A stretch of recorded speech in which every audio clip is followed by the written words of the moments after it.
Good afternoon class. आज chapter first geography का जो टॉपिक चल रहा था उसमें हम आगे बढ़ते हैं। हमने डिस्कस किया था कि आवर रिसोर्सेज क्या है, हमारे संसाधन क्या हैं। ठीक है, हमने बताया था resources anything which human need and value are called as resources. कोई भी चीज़ जिसको ह्यूमन को ज़रूरत हो, जिसकी कीमत हो, वो रिसोर्सेज होते हैं।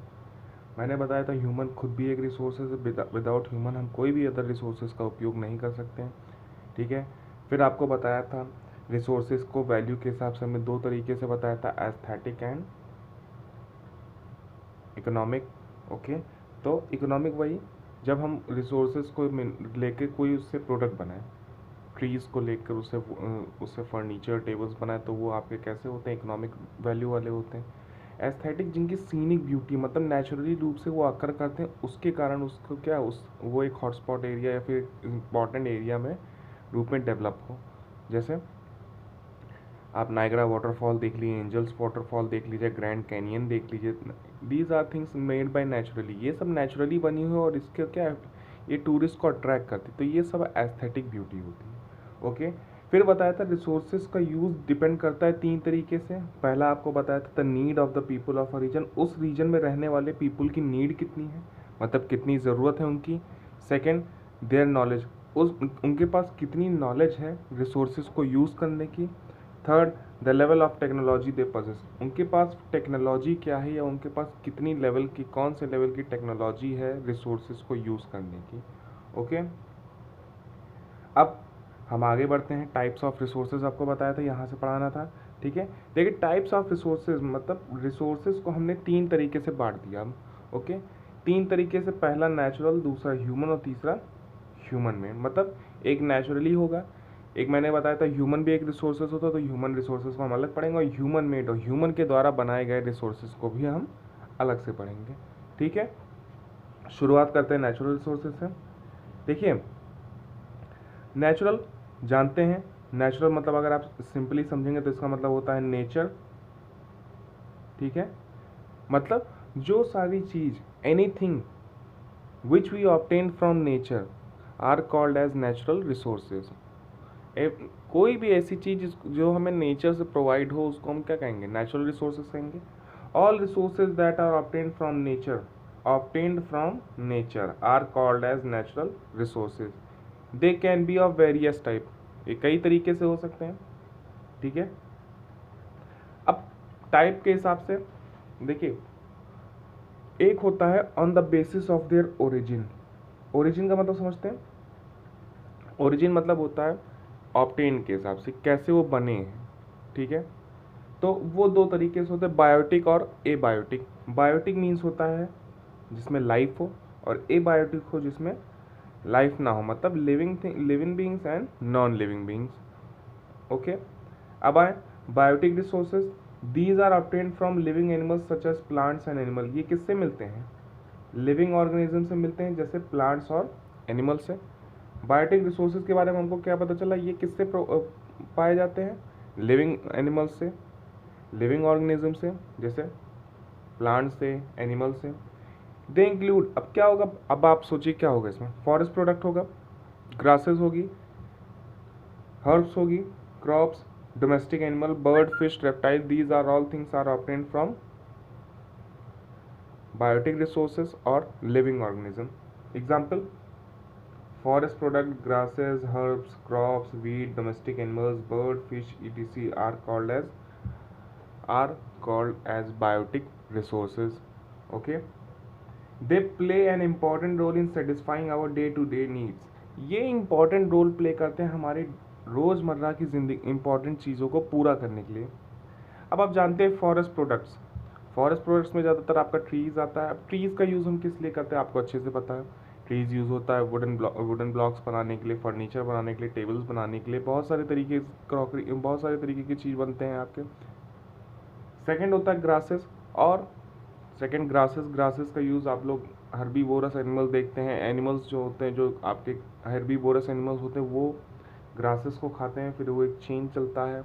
ओके, हर्ब्स कुछ छोटी मोटी जो पत्तियां होती हैं, we use as a medicine, कुछ आप जानते हैं जड़ी बूटियाँ जिनको कहते हैं, उनको हम मेडिसिन के रूप में यूज़ करते हैं। क्रॉप्स वीट क्रॉप्स, मेज क्रॉप्स, राबी क्रॉप्स, ये सब आप जानते हैं कि इन सारी क्रॉप्स हमको उससे मिलती है, वही सब हम खाते भी हैं, आप जानते हैं।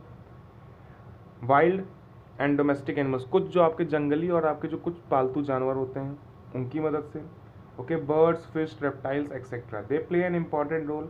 All the biotic resources have the capacity to reproduce and regenerate within a period of time. अब आप जानते हैं सारे बायोटिक रिसोर्सेज के अंदर ये कैपेसिटी, मतलब उनके अंदर ये क्षमता होती है कि वो रिप्रोड्यूस कर सकते हैं, मतलब अपने आप को आगे बढ़ा सकते हैं, ठीक है, and regenerate within a period of time, और अपने आप को फिर से रीजनरेट मतलब फिर से क्रिएट कर सकते हैं कुछ पीरियड ऑफ टाइम में। दस दे आर रिन्यूएबल रिसोर्सेज, इसीलिए ये रिन्यूएबल रिसोर्सेज हैं। रिन्यूएबल मतलब जो अपने को कुछ पर्टिकुलर पीरियड ऑफ टाइम के बाद फिर से रिन्यू कर ले, मतलब फिर से वो नया हो जाए। सेकेंड आता है एबायोटिक। अब एबायोटिक अभी आपको बताया, एबायोटिक मतलब होता है नॉन लिविंग। तो these are obtain from the non living और फिजिकल एनवायरनमेंट। ये कैसे मिलते हैं आपको? नॉन लिविंग या फिजिकल एनवायरनमेंट से मिलते हैं। ओके, एग्जाम्पल जानते हैं, land, soil, water, petroleum, oceans, salt, these are all things are obtain from abiotic resources. Land, soil, water, air, rocks, minerals are abiotic resources. Human use them directly or indirectly to satisfy their needs.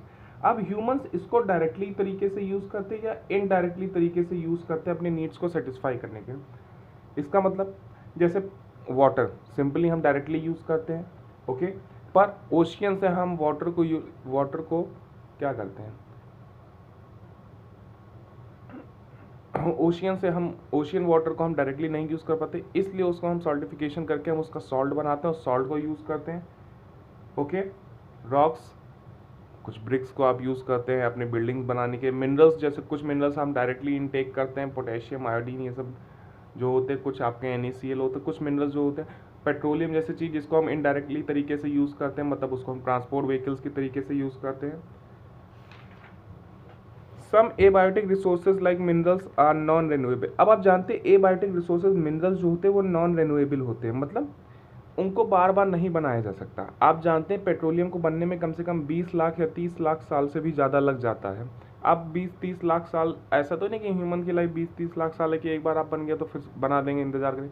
तो इसीलिए ये non renewable होते हैं, इनके बनने में बहुत ही लंबा पीरियड ऑफ टाइम लगता है, इसलिए इनको नॉन रेन्यूएबल भी कहा जाता है। ओके, अब नेक्स्ट टॉपिक आप देख रहे हैं on the basis of their renewability, उनके रिन्यू के हिसाब से। अभी आपको बताया renewable resources and non renewable resources.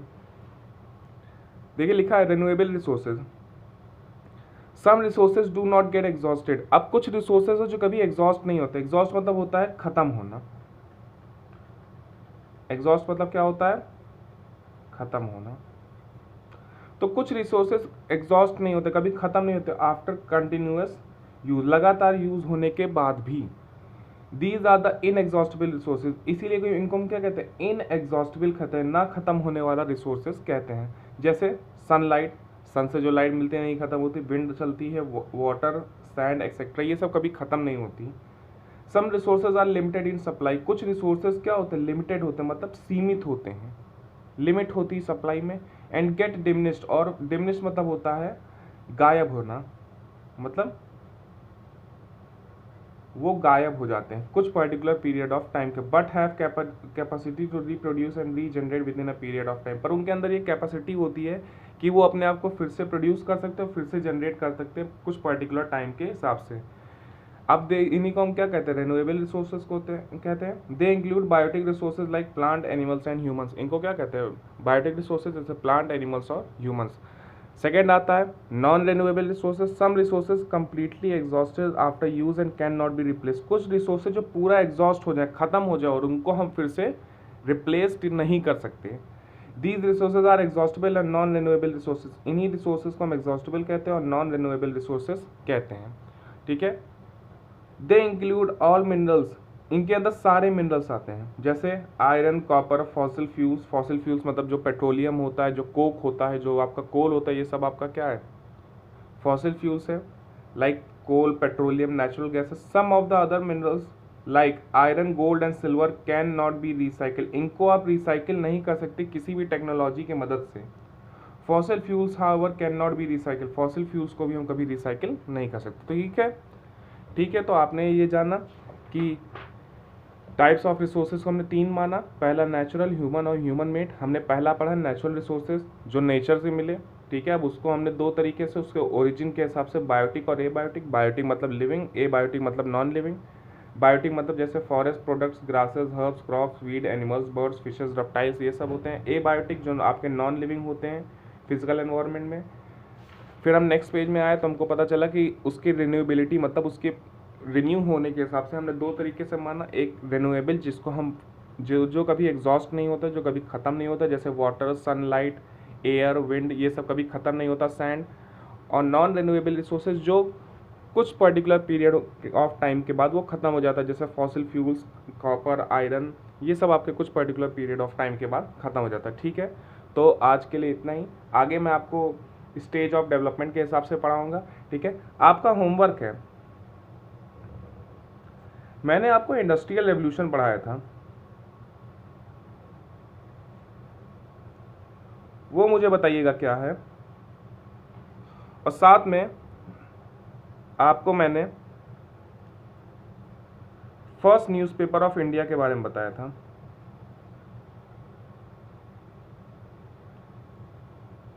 उसका नाम आप बताएंगे। ठीक है, तो आज के लिए इतना ही और आगे हम कंटिन्यू करेंगे। Okay, thank you.